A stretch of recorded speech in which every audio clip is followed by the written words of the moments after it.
Yeah, good morning, everyone.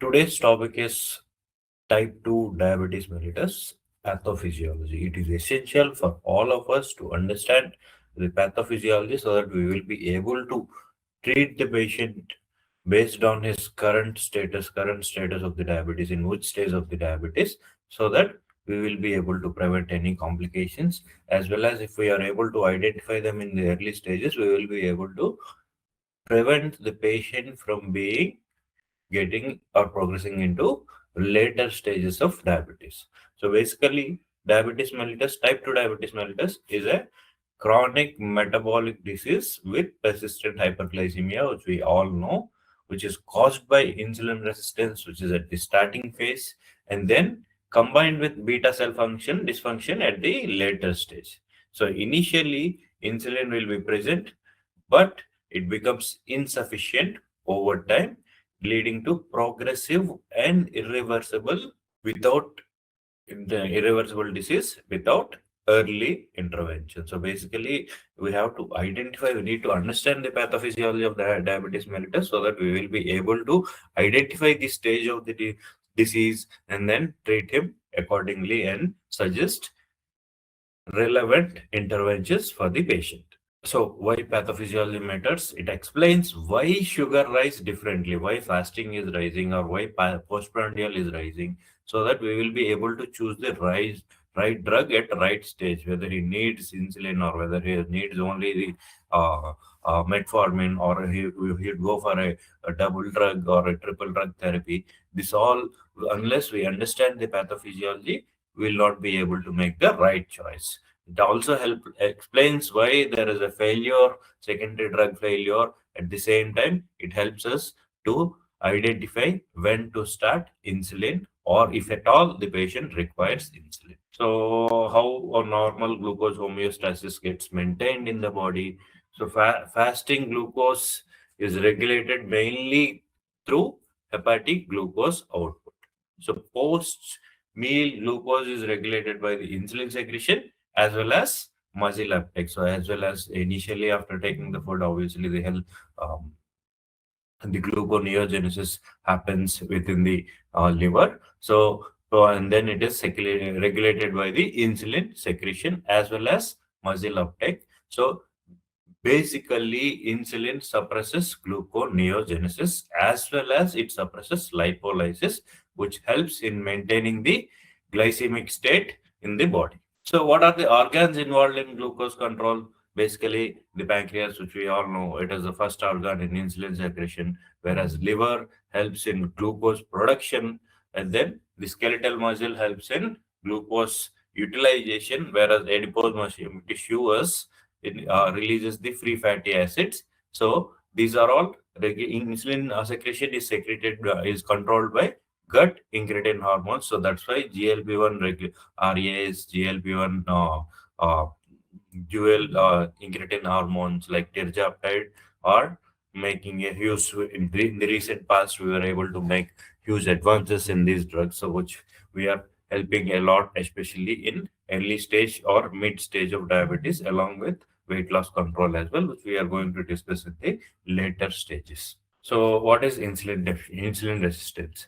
So, basically, it is a reduced response of tissues to the normal insulin levels. So, insulin levels may be normal or high. So, primary sites are liver, muscle, and adipose tissue. So, in this stage, most of the times insulin levels will be normal or slightly higher, but the overall response of the tissue to the normal insulin levels is reduced. So the first is generally we see hepatic insulin resistance, which causes failure to suppress gluconeogenesis. So basically, continued glucose output in the body despite insulin, leading to fasting hyperglycemia. So often it could be the earliest abnormality.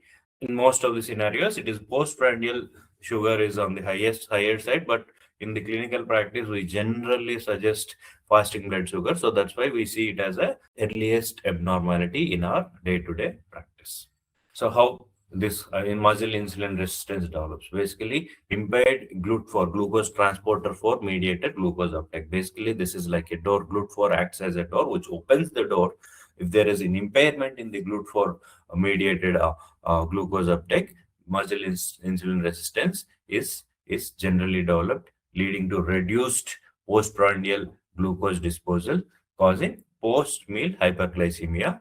Fasting glucose may still be normal. It is one of the most common, earliest way to identify any impaired glucose, especially postprandial blood glucose level, which indicates it helps us in identifying the insulin resistance at a very early stage. Fasting will be still be normal, but the postprandial will be on the higher side, which helps us to identify there is a insulin resistance, especially in the muscles. So the third is the adipose tissue dysfunction. Insulin fails to suppress lipolysis, leading to increased free fatty acids. Basically, the free fatty acids worsen hepatic insulin resistance, they worsen muscle insulin resistance, and then visceral fat is the most pathogenic out of it all. So because of all this, the hepatic insulin resistance, the muscle insulin resistance, and adipose tissue, and then the fourth one is the beta cell compensation. Basically, there is a insulin resistance in all this muscles, adipose, as well as liver. So what pancreas does, it tries to compensate, it tries to increase the insulin so that it will be able to maintain the normal blood sugar level. So basically it is the early increased insulin secretion, which is hyperinsulinemia, which is in the early stages, which maintains the glucose levels, which in the normal values,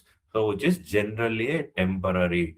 Chronic demand leads to beta cell exhaustion. So basically, the demand keeps on increasing. There is no lifestyle modification. There is no early intervention. So the demand for the insulin keeps on increasing. So ultimately, beta cells gets exhausted, and with them it lead to beta cell failure as well. So the initial response is the loss of first phase insulin secretion, which is the bolus insulin secretion. So that's why we see a spike in the postprandial blood sugars. Basically, role of pancreatic beta cells sense circulating glucose levels, secrete insulin in response to glucose rise, maintaining both fasting as well as postprandial glucose. Any failure in beta cell function leads to relative or absolute insulin deficiency. So we are talking about the basal and bolus. So basically, insulin is circulated in biphasic mode. So basically, there are two modes, which is the first phase is the rapid insulin release, which happens within minutes, which is called the bolus, which generally happens after taking any food. So basically, immediately after taking food, there will be a rapid release of insulin, which suppresses hepatic glucose output.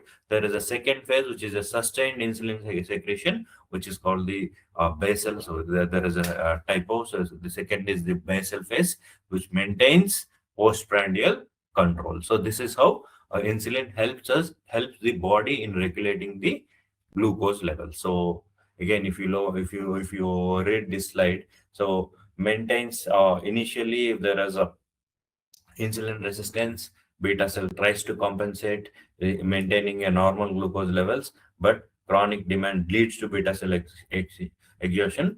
But there is a initial, what is the first loss? The first loss is the loss of first phase insulin, which is the bolus insulin. So that's why there will be generally first, there will be a postprandial blood sugar levels is the very early indication of insulin resistance. So that's why we have to go for a fasting and postprandial as well as OGTT to help us identifying any early insulin resistance combined with C-peptide and insulin fasting insulin levels along with home IR levels, so that we will be able to identify any insulin resistance very early. So even before pre-diabetes, this is the one which develops first. So we need to understand the pathophysiology of it so that we will be able to advise appropriate tests, and then we need to advise appropriate lifestyle intervention so that we will be able to prevent type 2 diabetes.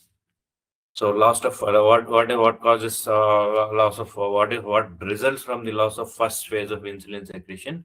Basically, it is the earliest beta cell abnormality in type 2 diabetes, which occurs even before fasting hyperglycemia, as we have discussed, leads to exaggerated postprandial glucose rise. So explains isolated hyperglycemia, postprandial hyperglycemia in early disease. So everything else is normal. HbA1c is normal, or fasting is normal, or HbA1c is slightly high. But the postprandial or OGTT postprandial is high means there is insulin resistance.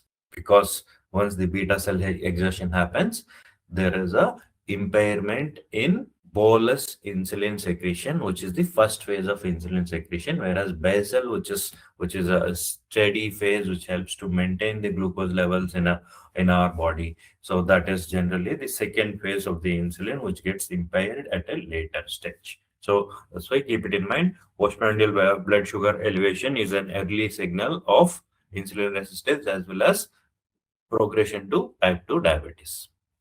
So how beta cell compensation happens. Insulin resistance increases the insulin demand over a period of time. Beta cells increase insulin synthesis and secretion based on the needs of the body, and then which results in hyperinsulinemia. But it is able to maintain the normal glucose levels in the initial stages, but over a period of time, there is a chronic overwork of beta cells leading to reduced insulin synthesis capacity, as well as decline in the second phase of insulin secretion, basically leading to progressive inability to compensate. So there will be, over a period of time, there will be an elevation in the fasting blood sugar levels as well. Initially, there will be elevation in the postprandial, and later there will be elevation in the fasting blood sugar levels as well. So which leads to increased glucose levels, and then at some point it leads to glucose toxicity as well, leading to chronic hyperglycemia. It damages beta cells as well. It impairs insulin gene secretion, reduces insulin secretion. So early glucose, so because these are happening in very early stages of the disease, it is partially reversible if you are able to identify the disease at this stage. By prescribing appropriate tests, we will be able to reverse at least partially or fully in this stage of the disease. So the lipotoxicity, excessive free fatty acids enter beta cells, again cause cellular dysfunction and apoptosis, worsens insulin secretory defects, and acts synergistically with glucotoxicity, causing beta cell failure. Basically, glucotoxicity, lipotoxicity, and then the final one is the islet amyloid deposition. So deposition of amyloid polypeptide happens in the pancreas, which disrupts the beta cell structure, which is commonly seen in long-standing type 2 diabetes, contributes to irreversible beta cell loss, leading to need for insulin in those patients, which generally happens at the later stage, 10 years, 15 years of type 2 diabetes. So these are the stages of the diabetes which we will discuss now. So there is because of all this, there is a mass decline in the beta cells. Almost 40 to 50% of the beta cells are already lost at the stage of diagnosis, which you need to remember. Because by the time your FBS levels are high, by the time your postprandial blood sugar levels are high, where by the time your HbA1c levels are high, your patient's HbA1c levels are high, all these have already happened. So this, your basal insulin, your bolus insulin is impaired. So your beta cells are already exhausted. Almost 40 to 50 beta cells are lost by the time we diagnose, which further results in continued decline over disease duration, which explains the reason for secondary failure for oral drugs, and then which determines the need for insulin therapy. So that it is essential for all the diabetic patients to follow the guidelines as prescribed by the doctors. The doctors have to follow appropriate guidelines and understand the stage of the disease, understand the response of the drugs to each individual body, and then they have to determine whether insulin is needed or not for their patients. So clinically, type 2 diabetes is primarily a beta cell disease. Insulin resistant unmasks beta cell failure. You need to remember, preserving beta cell function is key goal of early therapy. Late disease always requires insulin replacement because the beta cells have already failed. So this is the natural history of type 2 diabetes progression. Long asymptomatic phase, before diagnosis, which is generally we don't see any symptoms. There will be insulin resistance that develops years. Basically, body requires more insulin to maintain the sugar levels.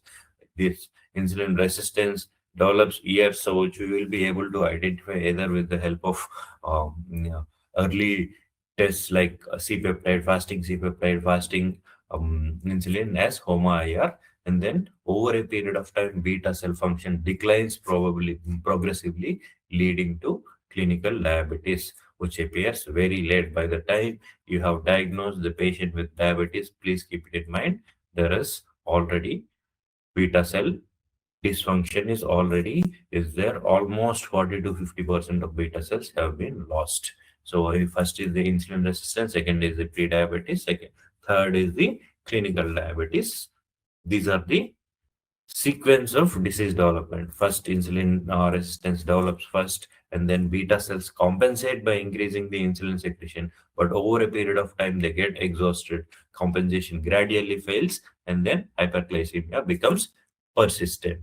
So let us discuss about the stages of diabetes. Now we have discussed about the pathophysiology, what is happening in the body by the time symptoms appear in the patient. Now we will discuss the stages of the diabetes, which helps us to understand what is happening exactly in the body, and then we will be able to tailor our treatments according to the needs of the patient. So first is the stage one, which is the insulin resistance with normoglycemia. So insulin resistance is still present. Beta cells have increased the your hepatic as well as adipose as well as muscle insulin resistance is there.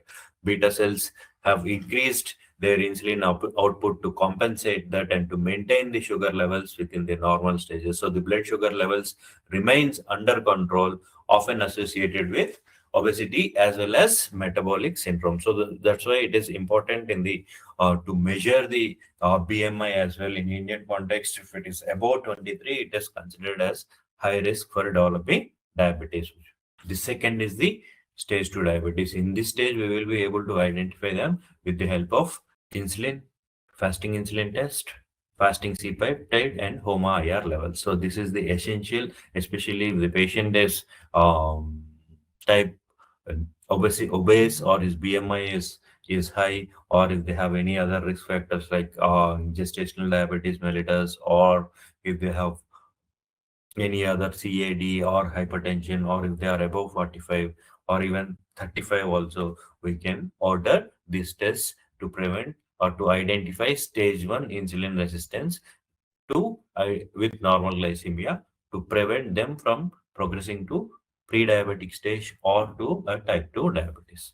So pre-diabetes, again, you all know, you must have been practicing this on a regular basis. HbA1c levels between 5.7 to 6.4, or glucose, fasting glucose above 100 to 126, as well as oral glucose tolerance postprandial more than 140 and less than 199 mgdl. So this is called pre-diabetes. So there, by the time you have identified the patient with the pre-diabetes, you keep remember there is already a partial beta cell dysfunction. 10-20% of the beta cells already are dysfunctioning. So there is a loss of first phase insulin secretion as well. So there will be ppbs, elevation in the ppbs as well as elevation in the fbs, and then it is characterized by impaired fasting blood sugars and or oral glucose tolerance. Stage is potentially reversible. First stage to intervene is at the insulin resistance level. Second stage is to intervene is pre-diabetes level. So these two are reversible stages by early interventions, and then weight loss as well as diet and exercise, we will be able to reverse. So with exercise, the muscle uptake of the glucose improves, insulin resistance over a period of time, your hepatic insulin resistance also comes down, so that most of the times your beta cell function will also improve, leading to reverse of the complete reversal of the disease. This is the ultimate goal if we are able to identify the patient at this stage. Stage 3 is the early type 2 diabetes.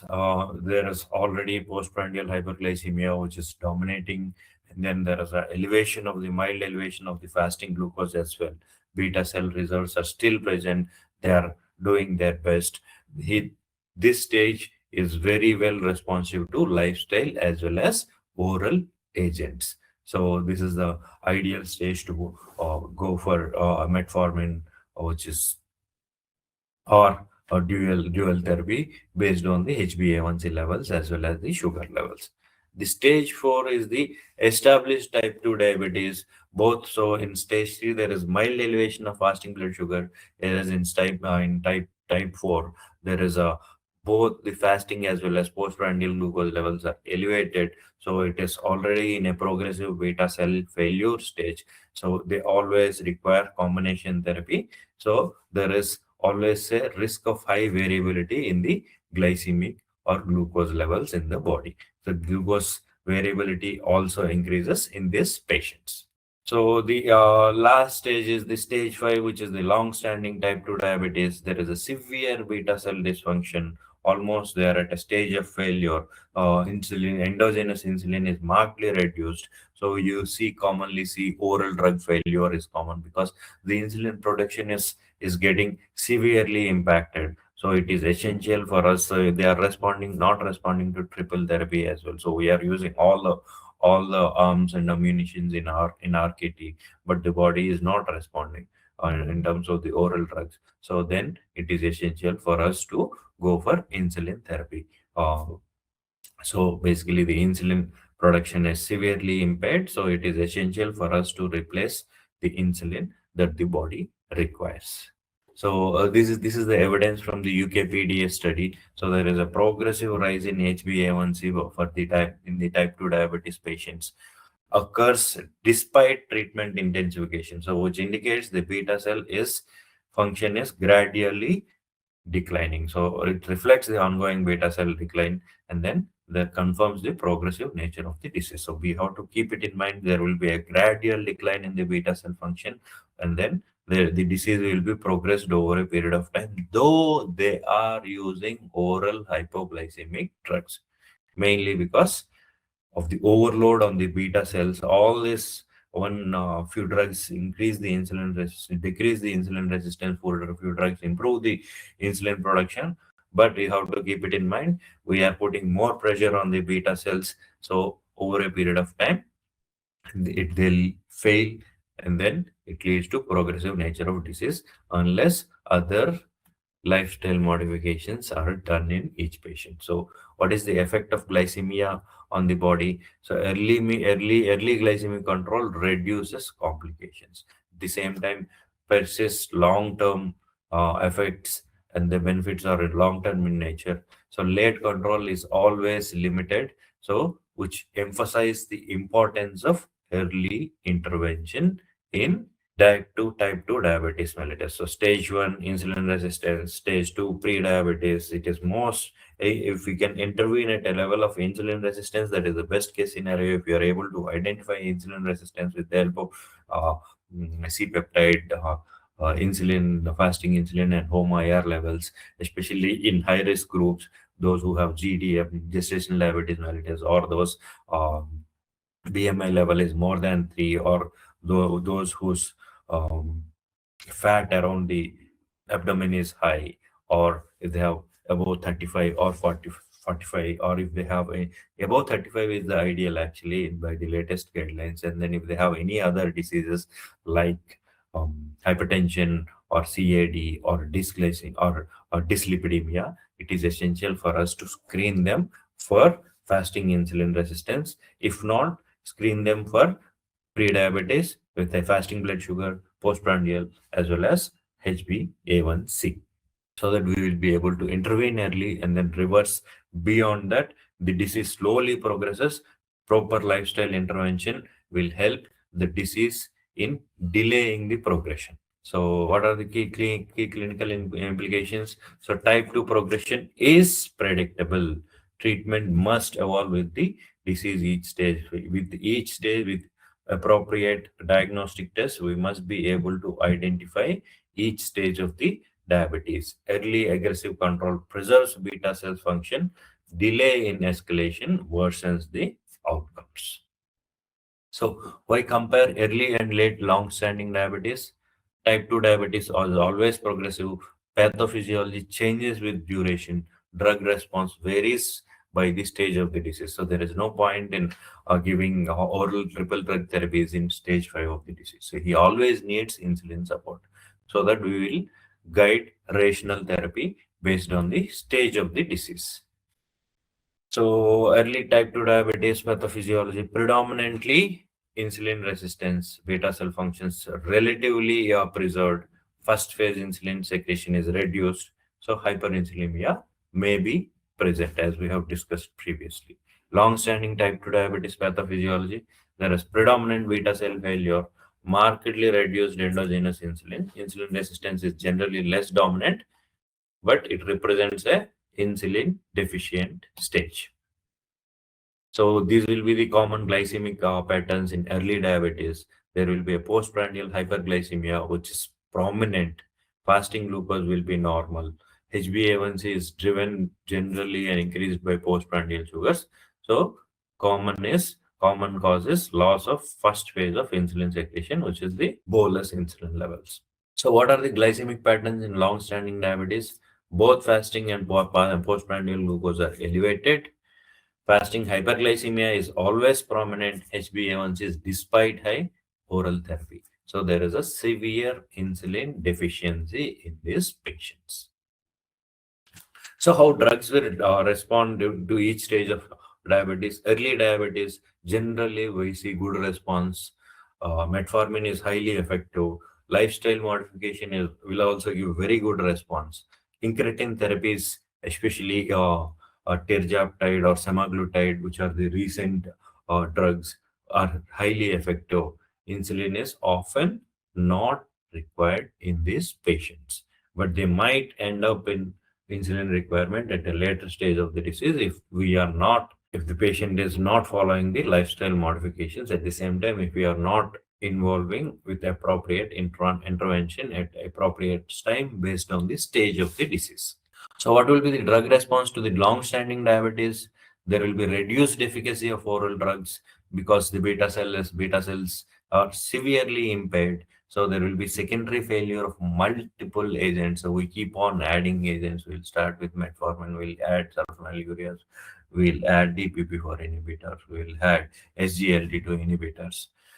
In this case, sulfonylureas are less effective. Keep it in mind why sulfonylureas are less effective, because your beta cells are already struggling. The patient beta cells are already struggling. They are already overworking. Again, sulfonylureas work by improving the insulin secretions, but you are putting pressure on a person who is highly overburdened. So basically, the beta cells are highly overburdened. The sulfonylureas are trying to get more out of it. So basically, ultimately, it will fail. So sulfonylureas are less effective. So there is no role of sulfonylureas, especially in the later stage of disease. So the insulin therapy is necessary. So in the future classes, we will all discuss all these oral hypoglycemic drugs, but it is essential for us to understand the pathophysiology at each stage. So if you compare the beta cell reserve in each stage, early stages, C-peptide are normal or high. Beta cell reserve is present actually. In long-standing diabetes, there will be low C-peptide. There will be minimal beta cell reserve. So what are the complications and clinical features? Early diabetes generally have fewer complications. Obesity is common. Long-standing diabetes, generally we see retinopathy, nephropathy, and neuropathy. So weight loss may occur in long-standing diabetes as well with the increase in the age. So in conclusion, what are the key learnings? Early diabetes is insulin dominant, insulin resistant dominant. Late diabetes is insulin deficiency dominant. Treatment must match disease stage. So delayed insulin worsens outcomes. So we'll discuss few interesting case studies. First is, these are the common cases we come across in our OPDs on a daily basis. Pre-diabetes, patient came to you with a pre-diabetes with obesity. We will try to understand what is happening in the body. So 34-year-old male, BMI is 32, basically he is obese. So his fasting blood sugar is 108. His postprandial blood sugar, which is 2-hour blood sugar, is around 162. HbA1c is in 6.5. So basically, this is all in pre-diabetic stage. So there is a central obesity, and then your lipid function test shows dyslipidemia. So what is in what stage, what is happening in his body? So there is already insulin resistance, but there is preserved beta cell functions, but they are struggling a lot. What is the best way to treat this patient? Lifestyle intervention can reverse disease at this phase. So the second case is isolated impaired fasting glucose. This also will come. Everything is fine. 45-year-old male, BMI is 29, basically obese. FBS is 110, 124. PPBS is still normal, 138. So it is an incidental detection. So what it indicates, so your fasting is controlled by your hepatic glucose reserves. So basically there is a hepatic insulin resistance. This is also generally a common finding. Fasting hyperglycemia reflects liver dysfunction. So we need to evaluate his liver function, and then most likely we will see non-alcoholic fatty liver disease in these patients. So we can intervene with an early lifestyle modification so that we will be able to reverse the disease at this stage, or at least stop the progress to early diabetes. So third is generally early. With this also we come across in our daily practice. Early type 2 diabetes. A 42-year-old male, FBS is 110, PPBS is 248, HbA1c is 7.4. Here FBS might be in a pre-diabetic state, but his PPBS levels are high. His HbA1c is also high. So basically there is what indicates PPBS indicates there is a bolus insulin that needs to be produced by the body, which is not being produced in enough quantity, leading to impaired first phase insulin secretion. So postprandial hyperglycemia dominates. So generally they'll respond well to metformin or dual therapy. Case 4, lean type 2 diabetes mellitus. Keep it in mind, this is a very frequent or bit rare occurrence, but it is essential for us to understand this type of diabetes. We will be able to treat them accordingly. So 50-year-old female, BMI is 22, absolutely thin. There is a strong family history of diabetes. HbA1c is 8.2. So what does it indicate? There is a primary beta cell dysfunction. So not all type 2 diabetes is obesity driven. These patients might need insulin in a very early stages. So case 5, secondary failure of oral drugs. 55-year-old male, diabetes for 6 years on metformin plus sulfonylureas. So HbA1c rose from 7.1 to 8.8. So basically there is a progress failure of oral hypoglycemic drugs, which indicates there is a progress failure of beta cell dysfunction as well, progressive beta cell decline, leading to progression of the disease. So basically this failure is disease related. Case 6, there is a long-standing diabetes, 62-year-old female, diabetes for 14 years. She is on triple oral therapy. HbA1c is still 9.6, which indicates there is a severe insulin deficiency. So insulin is mandatory in this patient. So oral agents cannot replace insulin.